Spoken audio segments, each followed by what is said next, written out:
This feels like a trade that a buying Red Sox team would actually make.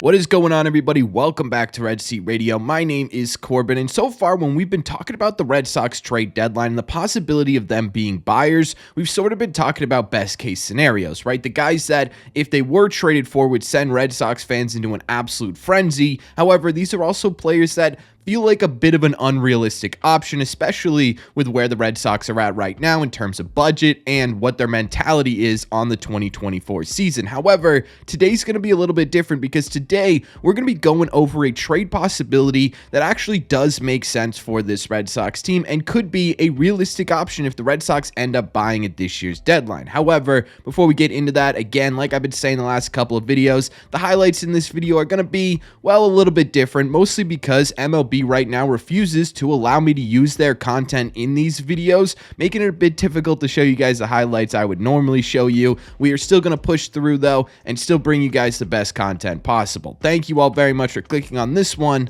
Let's get into it.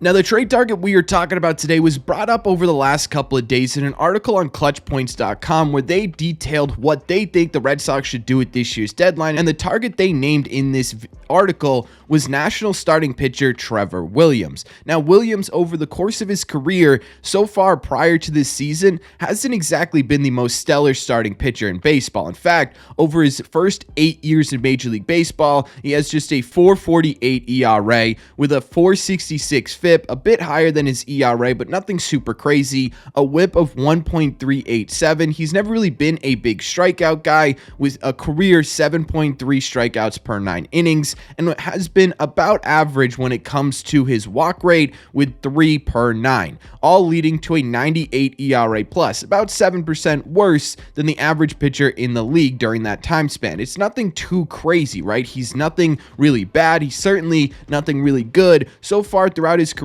he's been basically the definition of a number 5 starter. However, this season, Trevor Williams appeared to have found something in his arsenal, and it is working extremely well because so far through 11 games as a starter with the Nationals in 2024, he has a 2.22 ERA, which is very easily his career best up until this point. But what makes it even more impressive is the fact that he also has a 2.79 FIP, meaning that he isn't exactly getting super lucky on the mound here. He's performing pretty dang close to what his ERA leads us to believe he's performing at, which is a very fantastic sign that he's going to be able to maintain this lower ERA over the course of a longer period. He's also lowered his whip, which is now sitting at 1.076. He's still not getting a ton of strikeouts with 7.5 per 9 innings, but he has lowered his walk rate to 2.5 per 9, and he's given up way less hits than normal at 7.1 per 9 innings. This has led to a 1.77 ERA plus,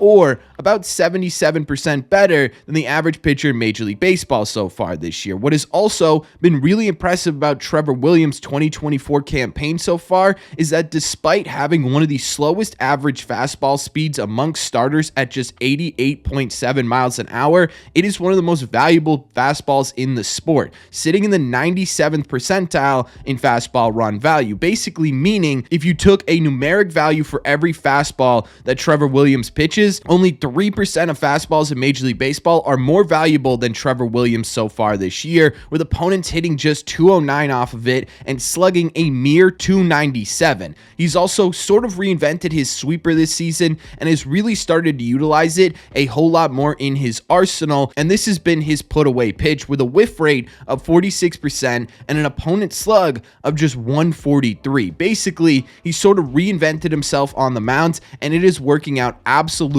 fantastically for him so far up until this point in the year. So when we look at this statistically and why it would make sense for the Boston Red Sox, it's not because they believe the Red Sox rotation is going to completely fall apart in the second half. It's because of the fact that the Red Sox are really going into uncharted territory with most of this rotation come the All-Star break, right? Because you look at it and 3 out of the 5 year starting pitchers haven't pitched a full season in Major League Baseball yet. They need to figure out how to manage manage their own workload. They don't know what they're going to look like in the second half. The other two starters are Brian Bayo, who's had just 1 year of experience doing that, and Nick Pivetta, who's been pretty inconsistent over his career in being able to maintain his ERA. What you're looking at in this rotation over the next couple of months is a whole lot of question marks. Getting a guy in like Trevor Williams, who's statistically doing what he's doing this year, would be a really big help in a couple of different ways, because not only are you gaining a pitcher who's really appeared to have turned a corner in his career, you're also looking at a pitcher who's had experience pitching a full season at the major league level, which could be extremely valuable to the Red Sox as they go into the second half. But it's not the only reason why Trevor Williams makes sense. The other reason here is because he's on a 1-year deal. He's not a long-term solution to the Red Sox problem, and why this could make sense for Boston is because it doesn't really impede on any of their future plans, right? You can improve the team now without really having to change the course of the Red Sox future, which could be something this Red Sox team is interested in, especially because, as we all know, their main focus isn't so much on winning this year, it's building for 25 and 26. On top of that, Trevor Williams is on a pretty inexpensive contract. This year, he's owed $7 million from the Nationals, and only $6.5 million of that is getting added on to the luxury tax. Now, that's the beginning of the year. If the Red Sox were to trade for him by this year's deadline, they'd be picking up probably about $3.5 million or so, maybe a little bit less of his deal, and even less of that is going to be a hit on the Red Sox luxury tax, which, as we all know, is one of the ownership of this team's main focus, is maintaining their budget and being under the luxury tax. So Trevor Williams sort of fits in with this team on basically every level. He's going to be a guy who statistically can improve this rotation, and he's also a guy who I believe Andrew Bailey in the run prevention unit should be able to maintain over the course of 162 games, or it would really be like 76, 70, whatever the amount is as they get to the deadline. Maybe not at this rate at a 2.2 ERA, but maybe at like a low 3, mid 3 ERA. Even if he ends up at that by the end of the year, that would be really impactful for this Red Sox team. He's on a shorter deal, which means he's not going to impede on future plans, and he's going to fit in with the little Red Sox budget that they have set for themselves. So feels like a perfect fit for the Sox, but what would it take to get him here, and is there anything standing in the way? Before we get into trade packages, do me a favor if you haven't already, make sure you guys have hit that subscribe button. We talk Sox almost every single day. Also, make sure you guys have hit the like button on this video as well. Not only does it help me out a ton, but it's also the best way you can let me know that you're enjoying the content we are putting out. Thank you all very much for taking a second and doing so. Let's get into trade packages. If we're looking at this hypothetically, the cost to get Trevor Williams into a Red Sox uniform really isn't that expensive. A couple of reasons for this is because in baseball years, Trevor Williams is 32 years old, which isn't exactly a spring chicken. He is a rental, which means that he is a free agent at the end of this year. And statistically, the sample size of him being a below league average pitcher is much larger than him being an above league average pitcher. So it wouldn't cost a ton for the Boston Red Sox. In fact, if you take a look at baseball trade values, which I know people have some pretty strong opinions of, I think it's a good starting point as to what a trade could be worth. Trevor Williams, hypothetically, is about $3 million in trade value, and this is sort of an example of what that would look like in terms of prospect haul the Red Sox would have to give up. Basically, you wouldn't really need to dip into anyone in your top 25 prospects in order to get this deal done hypothetically. Now, the reason I keep saying the word hypothetically is because there's a little bit more to this that we need to break down, and there could be something standing in the way. The first thing is that with the NL being so mediocre this season, the Nationals, despite the fact that they are 2 games under 500 and have a negative run differential, are only 1.5 games out of a wild card spot. They might not be super inclined to get rid of their best starting pitcher or to get rid of really anybody. In order to pry him from their hands, it might take a little bit more than what Trevor Williams' estimated value is on baseball trade value. The other thing standing in the way here is if the Nationals do make Trevor Williams available and say, hey, we're going to put him up for auction, let's see what we can get, there's going to be a lot of teams vying for starting pitching, and there's going to be a lot of teams vying for a guy who's inexpensive, a short-term rental, and probably wouldn't cost a whole lot of prospects, which also might drive the price up of Trevor Williams and may end up actually putting him in a category that makes the Red Sox a little bit uncomfortable in terms of what they'd have to give up. Still, looking at this and with those factors considered,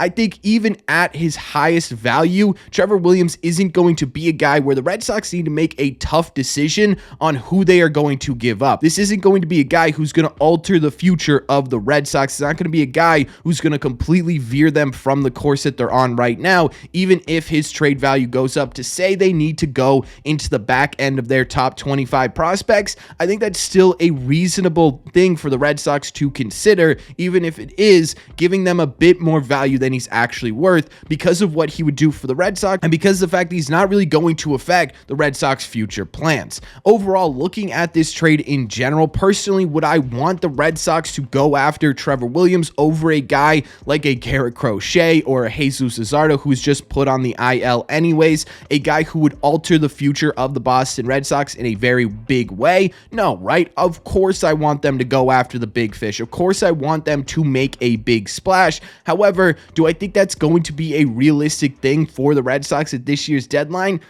Not so much, right? Maybe they go after them. Maybe they change a whole lot of opinions, but I just don't see that happening, especially with the words that Breslow and really the front office in general have said about this deadline over the past couple of weeks. However, do I think that Trevor Williams improves this team? I do. I think getting him in here, especially with the adjustments he's been able to make this season, could really put the Red Sox in a much better place going into the second half of 2024 and would allow them to really get competitive here in this wild card race. This is, again, a guy who's had experience and understands the workload of a full 162 game season, and to me that might be the most important part of this trade. It's not the flashiest deal in the world, but if it got done, I think I'd still be excited about it. However, that's just my opinion, so let me know in the comment section down below. 1, do you think this is a reasonable trade that the Red Sox would actually make? 2, would you want the Red Sox to make this trade, or would you prefer that they go after someone else? Let me know all your thoughts on the possibility of the Red Sox trading for Trevor Williams in the comment section down below. As always, if you made it to the end of this video, do me a favor, make sure you guys have hit that subscribe button if you haven't already. If you're new here, we talk Sox content almost every single day. Also, make sure you guys have hit the like button on this video as well. Just helps these videos out a ton, and it would mean a lot to me. Don't forget, you could always get these episodes available anywhere in podcast form if you want to listen on the go. Link to Spotify and Apple Podcasts are in my description, or you can head over to your favorite podcasting app and look up Red Seat Radio. Thank you all very much for clicking on this one. Again, I apologize about the highlights issue. I'm trying really hard to get it done. Either way, I will always see you in the red seats.